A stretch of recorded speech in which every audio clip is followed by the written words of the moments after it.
All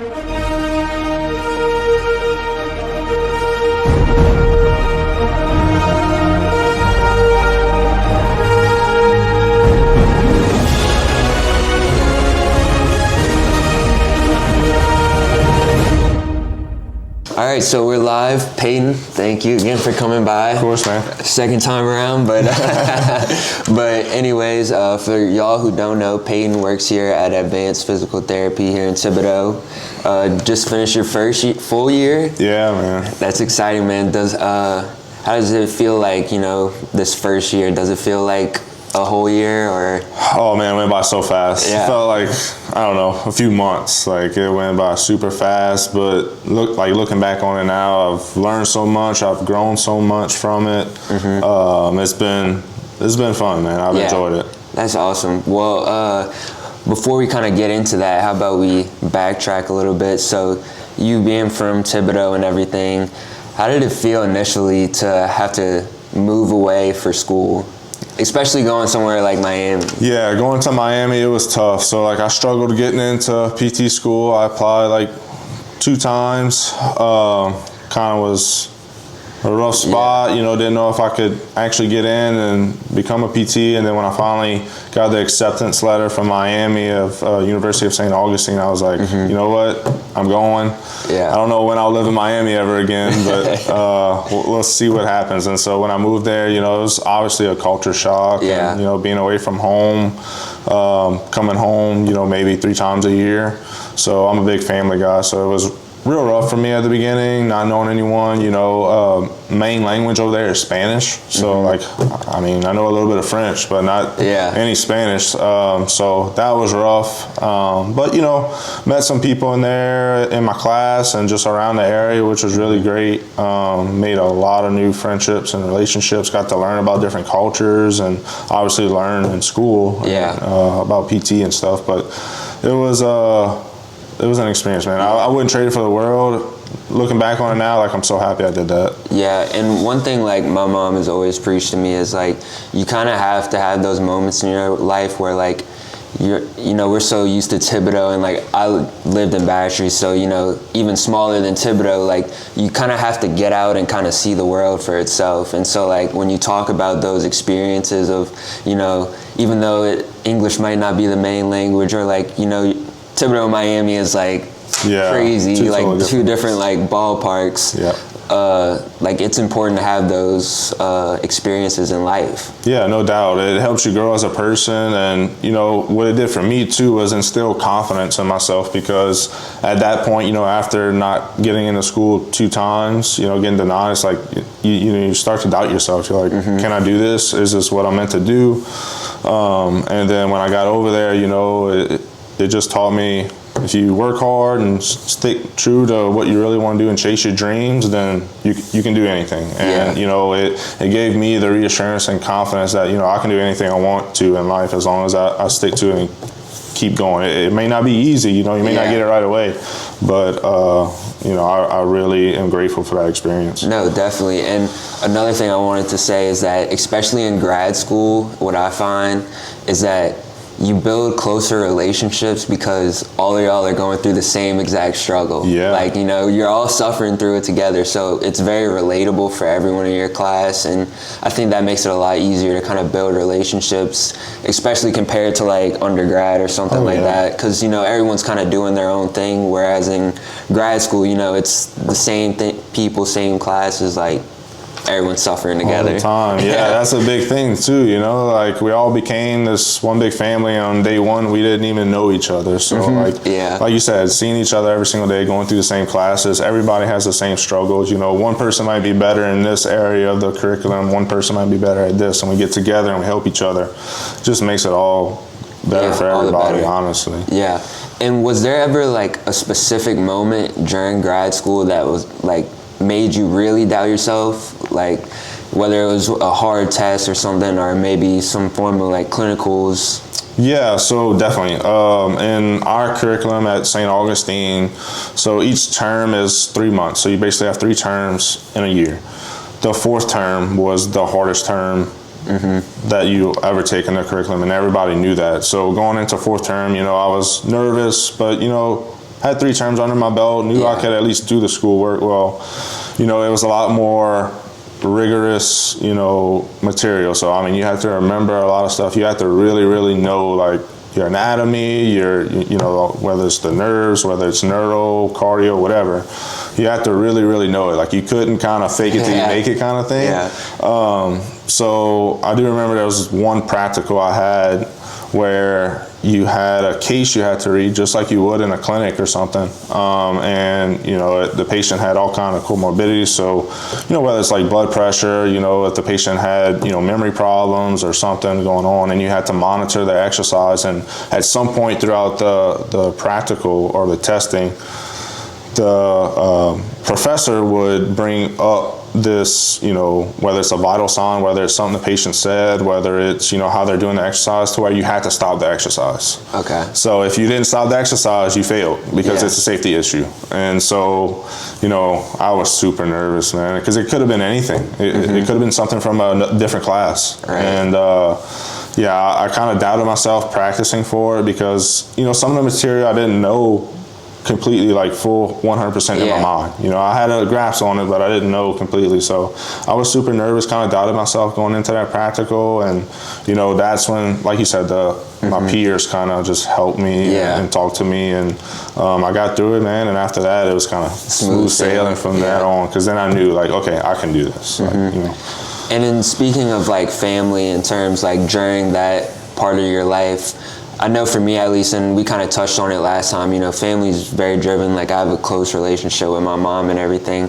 And looking back on it, when I was thinking about when you were telling me all of this, like, I couldn't imagine being that far away. Yeah. And so, like, whenever you kind of had those doubting moments or whatever, how did they, like, come to help you? Yeah, man, my family is just like you, a big part of my life, and they had always been there for me. But, you know, coming home 3 times a year, 2 weeks at a time, is kind of rough. So, you know, I would call my parents every single night just to, you know, see how they were doing. They would check up on me. And then, you know, when I was going through those rough times, doubting myself, they would just reassure me, you know, like, I was a big sports guy in athletics, and, you know, I wasn't always the biggest or the strongest or the fastest, but, you know, I worked hard and put my head down, and, you know, I achieved good things in that. So they kind of reminded me about that stuff, you know, like, Peyton, just stick to what you're doing, work, make sure you're working hard, make sure you're getting your work done, and if you don't understand something, you know, ask for help. It's okay to ask for help. And so I ended up asking my teacher in one of my classes, I think it was like cardio or something, and, you know, I got through that class, and there was a couple other times where you just get homesick when you're that far away. Like, you know, once you get, I got to about 1.5 years, and I was like ready to come home. Like, I was over the Miami scene and over everything. I like just wanted my family and my friends. And my dad, he just made the trip up there, man, and flew out there. He was lucky enough to take off of work and fly up there, and just, it was a refresher, man. It was like, got my mind off everything. Just me and my dad just chilling out and going to eat and just talking about just random stuff. Yeah, like, so see a familiar face too. See a familiar face and just make you realize, like, you got this, man. Like, just a little bit more and you'll be coming home. And yeah, I'm forever grateful to my family, my parents, and all of my family, really, just for pushing me and supporting me and getting me to that point. Yeah. Did they ever send you any food? I feel like a lot of my friends, like, when it gets to, like, Mardi Gras or something like that, they'll send a king cake, or, like, whether it's jambalaya or something along those lines. Did they ever do that? Yeah, so I was there for 2 or 3 seasons of Mardi Gras. So my mom would send a big old king cake every single Mardi Gras, because I had 2 other roommates who were, one was from New Jersey, one was from Michigan, so they had never tasted stuff like that before. So they were like, man, like, we got this thing in the mail, it's from your mom, what is this? I'm like, dude, that's a king cake, we gotta eat that right now. So they would love when my mom would send me food and stuff. And then when my dad flew up, he would bring, like, just seasonings and stuff like that, because certain seasonings you couldn't find, or like crawfish boil and stuff. So I would boil, like, shrimp in the apartment in, like, a little bitty pot and eat it. Just for, like, get some seafood in there or something. But yeah, that was really nice. Yeah, I enjoyed that. What's like your favorite? Are you a plain guy, or do you kind of like all the extra stuff? I'm a plain guy, man. Yeah, I don't like the fillings or anything. I'm such a picky eater, man. Really? My fiance, she's like, you would like this. Like, you like strawberry tasting stuff. It's just like the bread with the softness of like the filling. I can't do it. I hate like the Bavarian cream, any of that. Like, once they say it's that, I'm like, no thank you. No thank you. Yeah, I'm good. I'm good. That's funny. But how did it feel when you finally got to that graduation? Because I've been looking forward to that I got one more year. I'm so ready. But like, when you finally got to that moment, what was that like?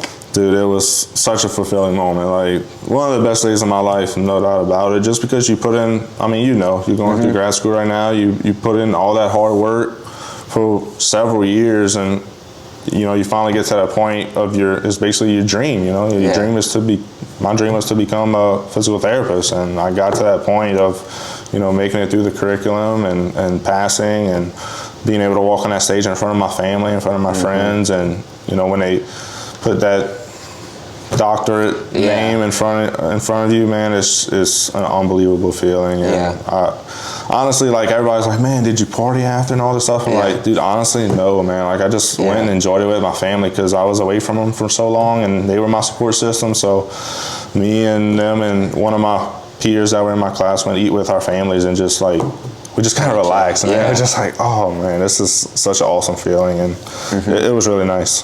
Yeah, that's awesome. And so, kind of right after that, what was kind of like some of the things that you went? Did you stay in Miami there to do the clinicals, or? So the way the school worked is you didn't get to pick where you wanted to go. They kind of just picked it for you. So one of my clinicals, halfway through the curriculum, I did come back to Morgan City and work, so I stayed at home in Thibodaux, just drove. That wasn't bad, 6 weeks rotation, and then the next 2 were away, so I had to stay in Miami for about 12 weeks, and this was after we were done basically learning everything. I was so ready to come home. Like, I did not want to stay in Miami. I actually appealed it, and they denied it. So I had to stay there and pay rent again for another 12 weeks in Miami. Not cheap. Which was not cheap compared. I mean, it was basically a house note.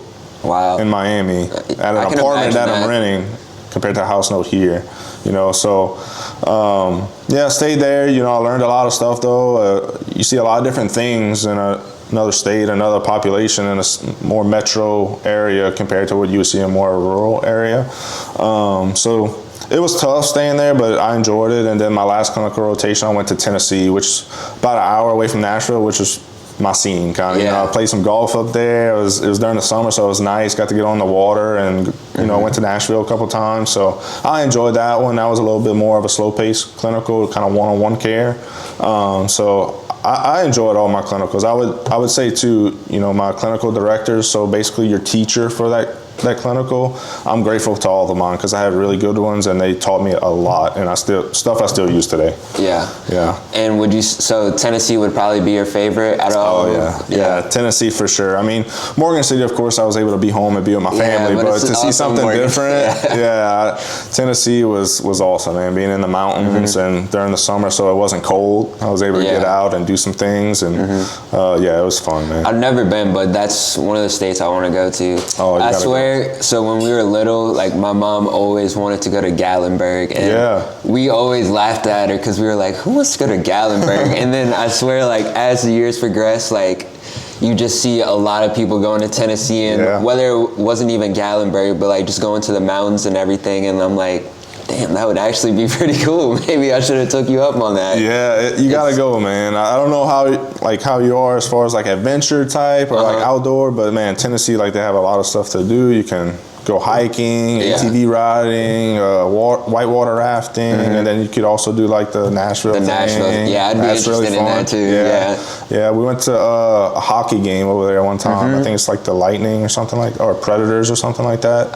Nashville Predators. I think it's the Predators. Yeah, that was really fun. Really fun time. And then downtown Nashville was, you don't really have to say that much about it. Did you see the hockey games like while you were in Miami too? I did, yeah. We went the Panthers. Oh, yeah, Florida Panthers. And actually they were, I mean, They're they've been pretty good for good, several yeah. years. Yeah, they won the Stanley Cup while we were there, so that was awesome, man. Really exciting. And then we went to some Miami Heat games, some Marlins games. So I mean, we did it all. You know, I got to experience a lot of things in Miami, which I'm really grateful for. And what would you say, like, those experiences kind of taught you, like, just as a person? As far as like going to school and stuff, as a person, just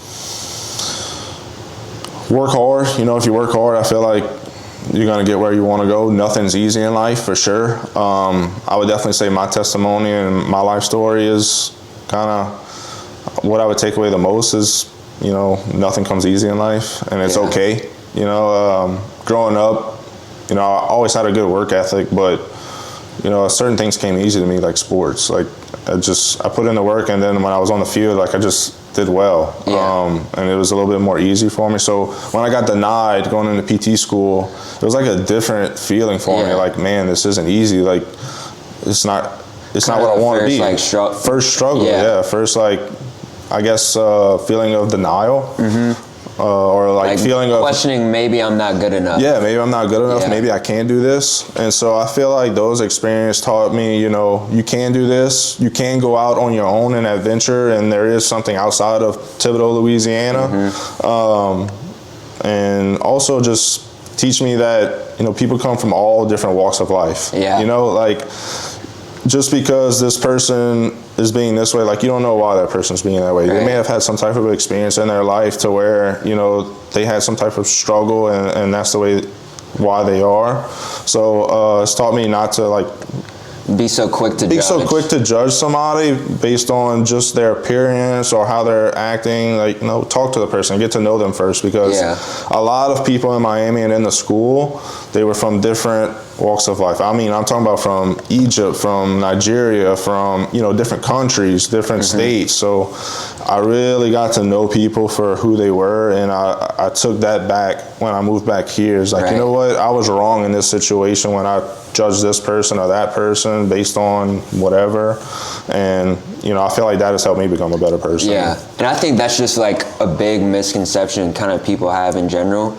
It's kind of hard to have that mindset because everyone's so used to like their own lifestyle and how they live. So it's just like natural almost to kind of compare it to someone else. And so like when they see them acting in a way that maybe they don't agree with, they're like, oh, that's a little off. Like, I don't like that. But truth be told, you don't know that person's, like you said, upbringing or their common things that they might know about themselves and you don't. Yeah. I mean, for like, you're totally right. For example, like, I was fortunate enough to have both of my parents in the same household and like a good relationship with my brothers and sisters. And I've learned, one of my best friends, his name's George, he was my roommate, and, you know, he didn't really have somewhat of a great relationship with like his family, and then his dad was kind of distant. So, you know, it was good to hear his side of the story and where he was coming from and why the way he was. And he was a little bit older, so I appreciate him pouring in some wisdom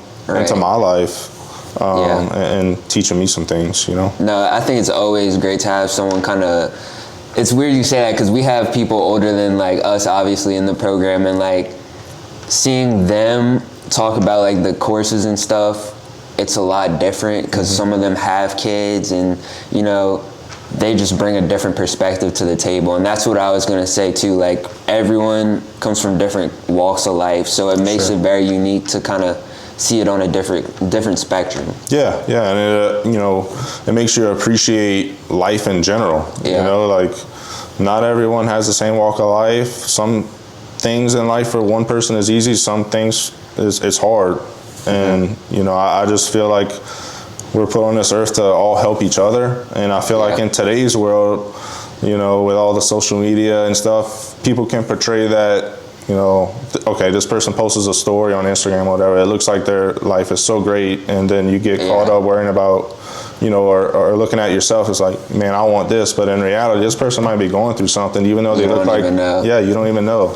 So don't always be so quick to, one, judge someone else, or be hard on yourself based on, you know, an appearance or something that's, you know, distant. Talk to the person, or, you know, get to know them first before. It's kind of like that. I think we talked about it, like the graphic of the apple. Like, you know, on social media you might see the nice, like, beautiful side of it, but then the other side, it's kind of not as nice, and you can kind of portray how you please on social media, and that can make other people think, you know, like, oh, this person's living perfect or everything's perfectly fine, when in reality, you know, everyone has their own struggles that we go through. Right. Definitely. And so kind of pivoting, after you finish like your clinicals and stuff, so you go to advance, you said that you actually were shadowing there. So how did it feel to finally kind of like actually work there? Like, that had to be pretty fulfilling. Yeah, it came full circle. It was such a fulfilling moment. So I've been associated with Advance for maybe 5-6 years. Worked there in college, like you said, shadow, accepted a job eventually, and then that helped me put myself through college, and then came back, and now I'm a physical therapist, and it's so great because Jason, the boss of the business, he's also a physical therapist. He was there when I started, he's there now, and then some of our co-workers, some of the techs, some of the front office people are still there as well. So it's all familiar faces. So it honestly made it easier for me. Easy transition compared to maybe some of my other peers, or, you know, anyone going into a new job where you don't know anyone there. So I'm very thankful for that, you know, coming into an environment that I've been into before. And then, you know, it's very fulfilling, and it's a little bit different because going from a tech position, kind of low man on the totem pole, now to a physical therapist who's, you know, right underneath Jason. So it was a bit of a transition period for me because I didn't know how to really kind of be somewhat of a, I don't want to say boss, but, you know, a physical therapist. Yeah, so, I mean, there's a big gap. Yeah, a big gap there. So make the decisions, you know, for my patients. So, but we're transitioning well, and I'm really enjoying it now, man. We're doing really well. And so for those like not in that kind of realm, can you kind of take me like through your day-to-day, basically? Yeah, so day-to-day, most of the days we start at 6 a.m., so I'll wake up 5-ish. You know, I'm a quick early morning guy. I wake up, hop in the shower, get dressed, I'm out the door. So show up at 6. We treat patients all day from 6 to about 12. We take a lunch, and then from then I may go work out or something like that. And then after lunch we start at around 2, and then 2 to 5 we finish working. I'm with patients all day, so, you know, patient comes in, you know, we're evaluating them. If it's a new patient, figuring out what's wrong with them, then we put them through treatment. I'll work with them. Every single person that walks through my door, I'll put my hands on them. That's one thing I really take pride in is, you know, I put my hands on my patients. I need to see every single day what's going on with them, because it could be, you know, Tuesday they come in, post-op knee, you know, their knee might be moving great. The next day after exercise, Wednesday, if I don't put my hands on them, I won't know that the swelling went up, or they're having difficulties with, you know, bending their knee due to whatever reason. So I really make it a priority to put my hands on every single patient that comes through my door, whether it's for 5 minutes, whether it's for 20 minutes. So that's one thing I would say that, you know, throughout my day-to-day, you know, work, you will see me put my hands on all my patients no matter what. So, Is there like a common theme or like injury, I guess, that you find in physical therapy, or is it like kind of a wide variety? I would say we do see a wide variety of injuries, but the most common obvious, well, I don't want to say obviously, but for me it's obvious, is back pain. Like, you know, you talk to your neighbor or a couple people in the neighborhood, somebody has back pain, right? So I would say back pain is probably the most common. Now, you know, sometimes it could be their back's hurting, but it could be caused from their hip. It could be even caused from their knee or their ankle. So it's our job when they walk in, okay, somebody says back pain, I need to look at the full body, figure out what's going on. We're experts of movement, basically. So I can't just say, okay, he's having back pain, let me just look at the back. I have to look at everything that's put together and figure out what's wrong from there. But I would say back pain for the most part. You know, nowadays we're sitting down a lot. We're looking at our phones. We're looking at our laptop. We're looking at our TV. Not good posture. So either, all bent over kind of posture kind of thing. I catch myself too. You know, I'm typing at my desk, and I'm like, oh man, I'm a physical therapist. I gotta sit up. So yeah, I would say back pain is probably the most common. And that kind of leads me to my next question. So as a physical therapist, and you know, you're working with people all the time, is there things that you have kind of implemented in your daily life to kind of help yourself, stay healthy?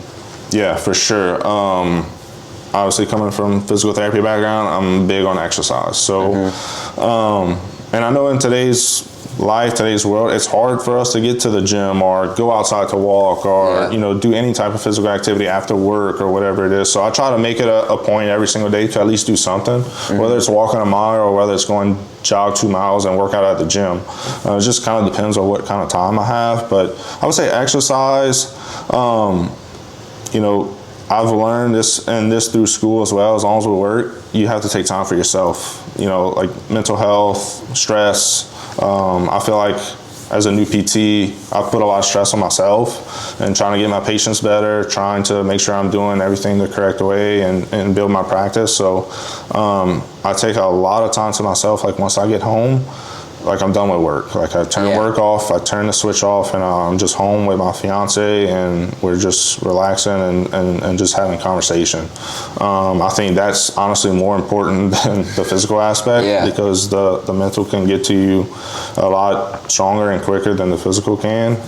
And then I try to eat healthy, try to diet and nutrition right, but man, I've been on a roll lately with Cane's and Five Guys and all that stuff, king cakes and crawfish. So, but other than that, big exercise guy. So I'm not even gonna try and act like I'm on a good diet or anything.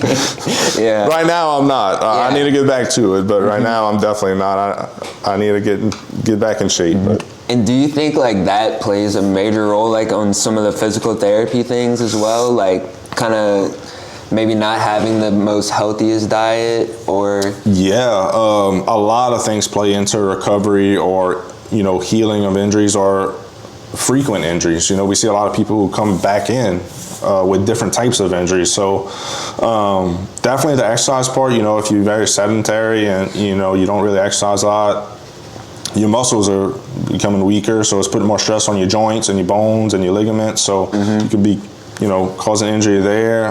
Dieting for sure. I mean, we're putting stuff into our body. Our muscles are taking that in. Our blood is taking that in. Everything affects what we put into our body. So dieting is a real big part of it. And honestly, the number one thing, which some people may be surprised by, that I find affect my patients more is their attitude or their perception of their injury and going into physical therapy. So if I have a patient that doesn't, really believe that they can get better, or they talk to me and they're like, I don't really know if you can help me, then we're already off to a bad start just because I need my patient to understand that they can get better. I find with most of my patients, if I can get them to buy into the plan and, they believe they can get better from within, then they're going to get better. Right. So I really, really make it a point when I talk to my patients, is like reassurance, like you can do this, like it's going to get done. You're doing all the right things. If they're not doing the right things, I give them a plan on how to do the right things.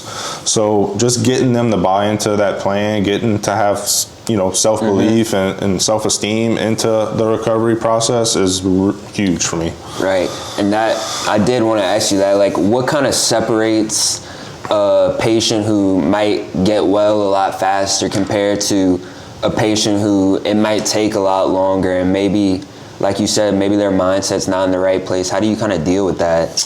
Yeah, it's difficult. It's a slippery slope. It differs from everybody. Honestly, on the patient's personality, their background, kind of how we were talking about with just people in general. So first thing I try to do when I first see the patient, get to know them on a personal level. Like some people don't want to be too personal, but I try to get a little bit here and there. You want to work with something. Their background, right? I need to be able to work with something to understand what's their goals. What are they trying to achieve? Where did they come from?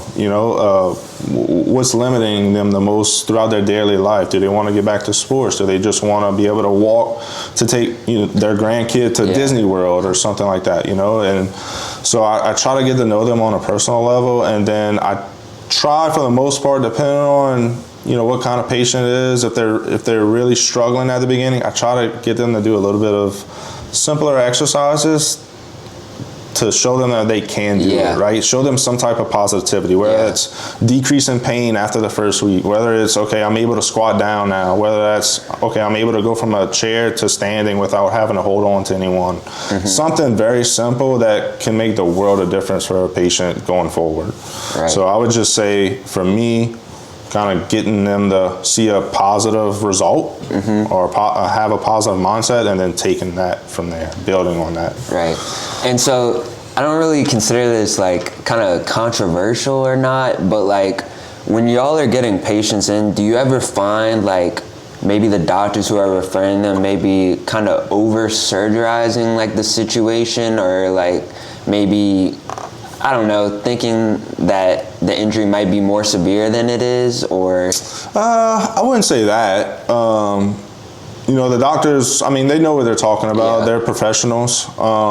We work hand in hand with them. We're more of the movement specialists, so I mean, they take all the MRIs, the X-rays, all that stuff. They're able to diagnose as well. So sometimes a patient may see an ortho first, or whoever, Right. an MD first. Now, when they come see us, if we see something different, then it is our duty and our job to communicate with that referring physician. You know, this is what I'm seeing. Are you seeing somewhat of the same thing? Can we get can we order an MRI if we haven't had one yet, to know for sure, okay, we have two different opinions here. Let's figure out what it really is, kind of thing. But, you know, as far as like the surgeries and stuff like that, you know, it kind of just depends on the patient. Most of the time, patients do have to come to physical therapy first, due to maybe insurance issues or whatever, to pay for that scan. But the doctors are definitely 100% behind us as you know, if they can get better through physical therapy, then let's just do that. You know, they don't want to make a patient go through surgery if they don't really need it, if they can get better with therapy. So I'd say we work pretty well, hand in hand. Together on just, you know, both of our jobs are to get our patients better. So whatever way, probably if that patient needs surgery, then that patient needs surgery, then, you know, they need to do surgery on that. And so I think we communicate really well and work well with them. Right. And so we kind of touched on it a little bit. There's a lot of mental that plays in physical therapy in general. You know, a lot of people, like you said, whether it's an athlete, whether it's just someone regular dealing with an injury, it puts you can go into a dark place. It's very easy to.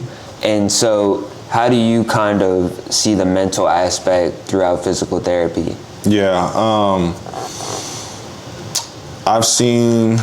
I'm thinking of a few patients I have right now, actually. You know, they come into physical therapy, they get a little bit better, and I find the patients that, you know, they get a little bit better, but then they're not completely where they want to be, and they're kind of just stuck. It's what we call a plateau. They sink down into that dark place. And sometimes, you know, I know you're going to grad school for psychology, right? So I have a minor in psychology, so we kind of got to be that psychologist to them a little bit too, and remind them, you know, you're doing the right thing. You know, show them, I like to show them the objective results. You know, sometimes when you get into that dark place, you can forget about, you know, where you were and the progress you made, right? So everybody just wants to be better 100% and just focus on that. So, you know, a lot of patients, I reassure them, you know, you couldn't walk when you first came in here. Now you're walking with a walker. I know you don't want the walker, but you're walking. Okay, so let's now we just got to focus on getting you to walk without that walker. Or, you know, I come in with I like to use sports injuries, for example, you know, an ACL injury. A guy comes in, you know, junior year, you know, supposed to be this big time athlete, has an ACL injury. Now he's worrying about if he's going to get that college scholarship, right? So a lot of times you just got to tell them, you know, you can't come back from this, you know, and give them examples. You know, I like to show people real life examples. Okay, this person at this clinic in this state, you know, he had this, was this big athlete, and now he's got this scholarship here because he did the rehab, he did the hard work. It can be done. So I would say just give them that positive reassurance and getting them to come buy back in. You know, get out of that dark place, buy back in. Definitely. So. And I noticed you said like you can think of a few patients. Do you ever find like you kind of get like almost an emotional attachment to a patient? Because like I always consider myself like as an empathetic person, and I always think about like being in that person's shoes. So I can definitely see it being easy to kind of get like a little attachment to a person you're helping on a day-to-day basis. Yeah, for sure. I would say all of my patients, I personally know them. I mean, they're my patient.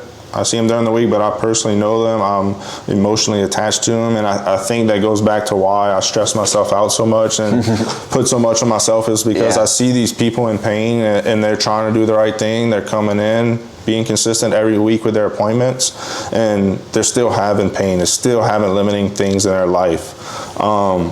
So yeah, I would definitely say I have personal attachments, which is great in my opinion. A lot of my patients that I end up discharging, they're 100% better. They just become my friends, you know, and people I see, you know, if I see you in Rouse's and I treat you, I'm able to have a conversation with them other than physical therapy, other than their injury, you know, see how their kids are doing, see what's going on in their life. So I love that part about my job and about Advance. I feel like we do a really good job over there about, you know, making it fun, making it personable, making it where people want to come even though they're having some pain or injury or just difficulty in life. So yeah, we really take pride in that. I take pride in it, and I think my patients really enjoy the personal aspect of it. Right.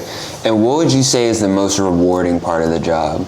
Oh, most rewarding part, no doubt, is when you get that patient that comes in with a 10 pain, you know, they can't walk, they can't get up, they can't turn over in bed, you know, they may even be in tears. I've had some patients being in tears when they see me, and, you know, a few weeks, months later, they're walking, they going on vacation to Disney World, or they going on a cruise with their wife or their husband, and they have no pain. And it's just, you know, they come up to you and say, thank you so much. I never knew how much physical therapy could help me, and I never thought I'd be able to get to this point. You know, I'm thinking of a patient right now. He came in and was, you know, walking with a cane, you know, could barely walk, and now he's doing great. He's walking on his own, and he's pain free, and he's doing well. So that's just that reassures me, you know, I'm in the right business. That's what I want to see. I just want to make people happy and return to their life. Yeah, definitely.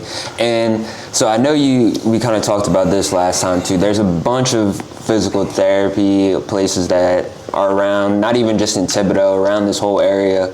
What would you say is like the thing that separates Advance? Yeah, I would say the thing that separates us, maybe several things. One, definitely their environment. When you come in, we're trying to make it fun. You know, we're not trying to be, you know, go through the motions, come in, do your exercises, get out of here. Like, we're going to talk to you. We're going to make you laugh. We have the TV on. You can watch TV. So just the whole environment, I feel, is very special at Advance.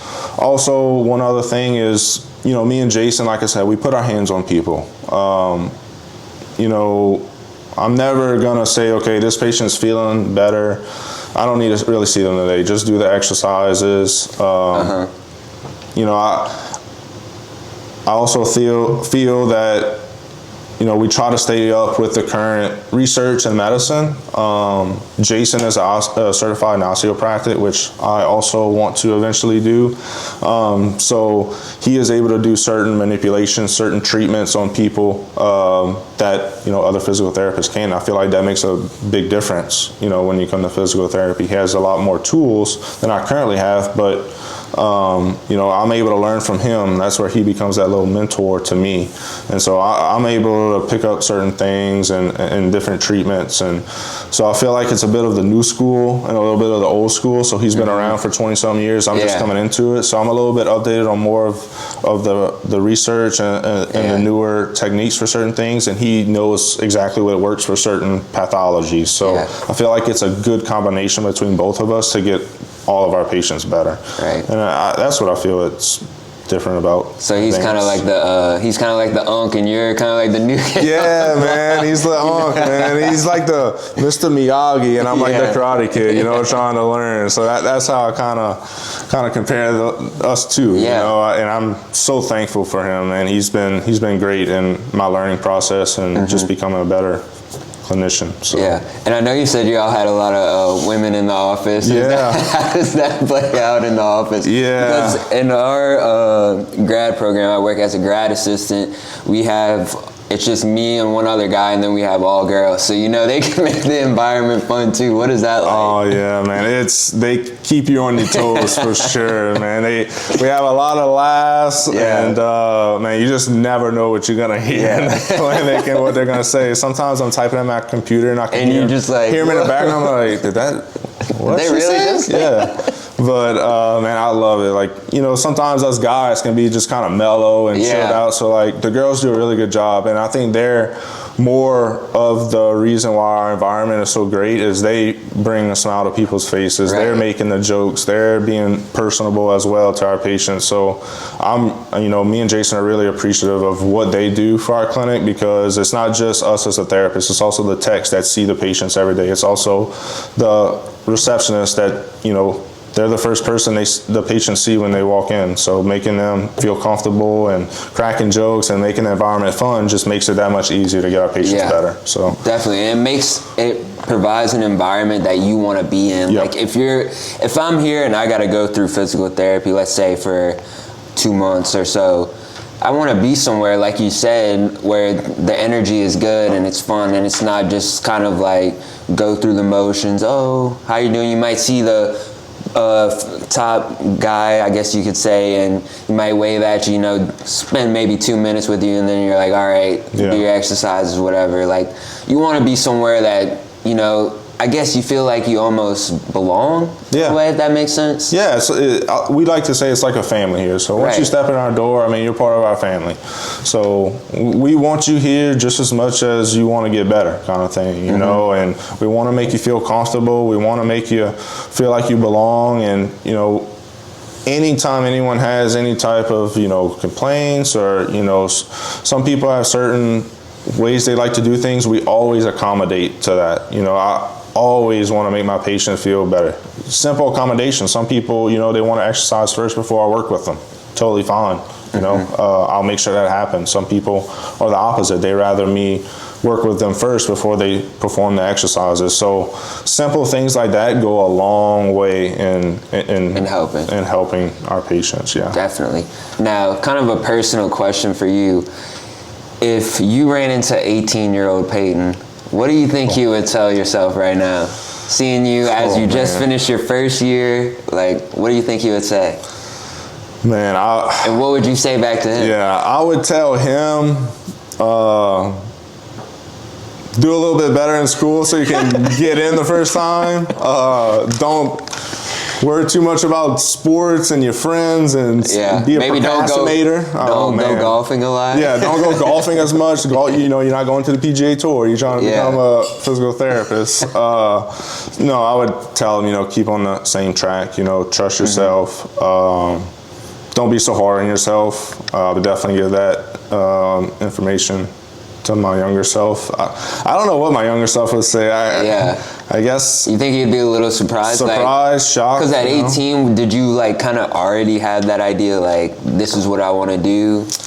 I did, but I had self-doubt. Yeah. So like, you know, I said I wanted to be a physical therapist. I was in school. I guess I've been at Nichols at that time. Yeah, going to be. Probably just got to Nichols. Got to Nichols. So, you know, just getting my journey started. So maybe that would have gave my younger self a little bit more reassurance, or you know, confirmation that, you know, I can be a physical therapist. You know, I'm smart enough. I'm hardworking enough. But yeah, I would have loved that. Yeah, to have that. No, definitely. Then, huh? And I think like this is something that I found happened to me, and I find ourselves very relatable in a way.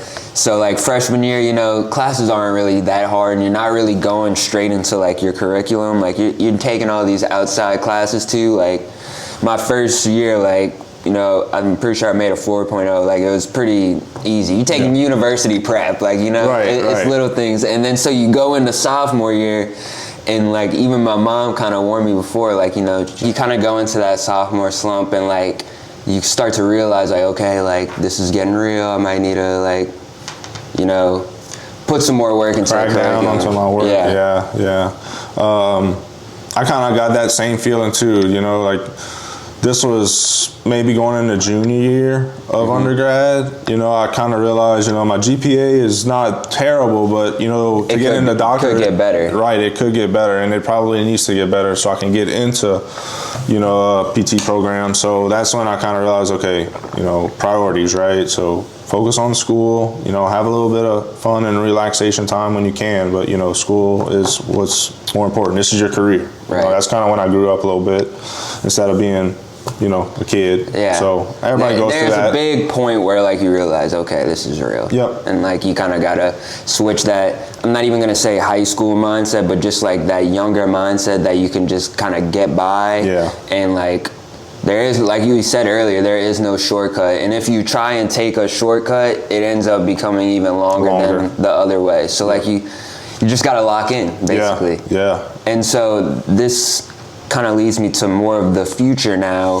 You know, after, you know, you just completed this first year, what are some goals that you have for yourself moving on, like, beyond even this next year? Like, what do you want to kind of achieve? Yeah. Like now? Yeah, I mean, goals just for me, I plan on staying in the Thibodaux area, so I just want to be a well-known physical therapist here in the Thibodaux area that, you know, treats and supports his community well. You know, from a professional aspect of it, I want to be certified in osteopathic, like I said before. I want to be able to certify in possible some sports physical therapy, you know, be able to, you know, we have a lot of sports teams and schools around here, so I think that would really benefit, you know, not only me, but the community. Right. And our athletes. Also, my sister's a physical therapist as well. She's just starting out, so our goal eventually down the road, several years down the road, to be, you know, come together and bring our practices together and do our own little thing. So I think that would be great for us and our family. So, but we love Thibodaux. We're Thibodaux natives, and yeah, I just really want to be the best physical therapist I can be, and you know, work well with all the doctors here in Thibodaux and support them, and just be a local guy that's, you know, supports everyone and helps Thibodaux grow and build. Right. And so before I get into my last question, I got to ask you this, because we kind of talked about it on and off camera. How big of a role, or, you know, how, this is very important in life, like, how big has God played a role in just, like, your whole journey? You know, those times where you were in doubt during grad school, or, you know, bringing on maybe that extra stress from that first year, you putting all the stress on yourself, seeing that emotional attachment to your patients, just everything in general. How does he play a role in your life? Huge role, man. You know, God has always been a very important thing in my life, and that's a result from my parents. I mean, my parents instilled that in me and my younger sisters from a very young age. We always go to church and pray and worship God.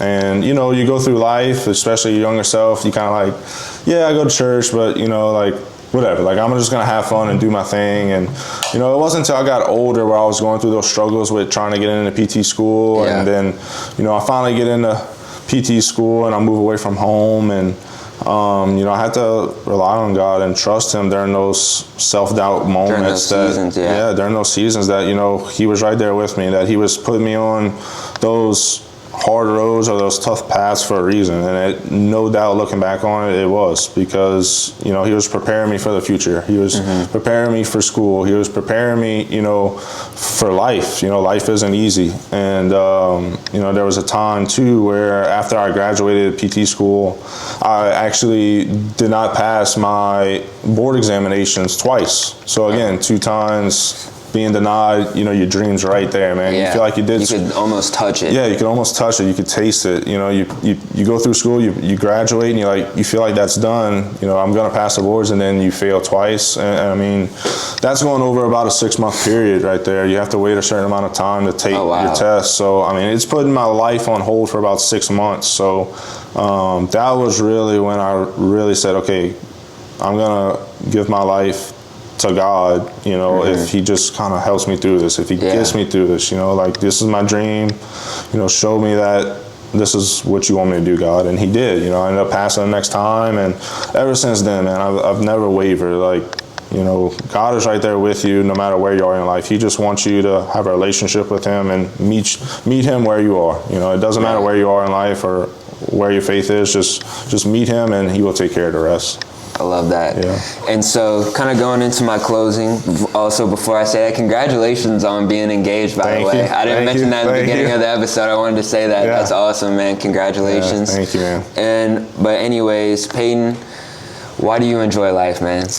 Why do I enjoy life? Man, just throughout my life, I've had all kind of challenges, trials and tribulations, and I actually enjoy the challenges, man. I've always been a guy that, if you tell me I can't do something, I'm going to do it. Mm-hmm. And I enjoy, I would say, the reward or the fulfillment I feel after, you go through those tough times and those trials and tribulations, and you come out on the other side better than you were before, a better person and just better off for it. And also enjoy life just for the people around me, man. Like, just enjoying, my family time, my time with my fiance, and spending time with people like you, on this podcast, just getting to know different types of people and learning and just enjoying the goodness of life. I feel like, today's world, we try to focus too much on the negative, and there's a lot of negative out there. I try to focus more on the positive. So, I'm really, really grateful for just how positive my life has turned out to be, and everything that's got me there. So that's what I love about life, man. Right, I love that. Thank you so much for stopping by. I think this was a great pod. I enjoyed this one for sure. And anyone in need of physical therapy or anything like that, make sure y'all go check out Advance here in Thibodaux. But yeah, any other handles or any shout outs you want to do? Shout out to my family, shout out to all of our Advance team, Jason Jones and everyone who works there, and then shout out to my fiance, Braylon. Couldn't do this without you. So. Yep. Peyton, thank you so much for stopping by. Thank you, man. Guys, we're out.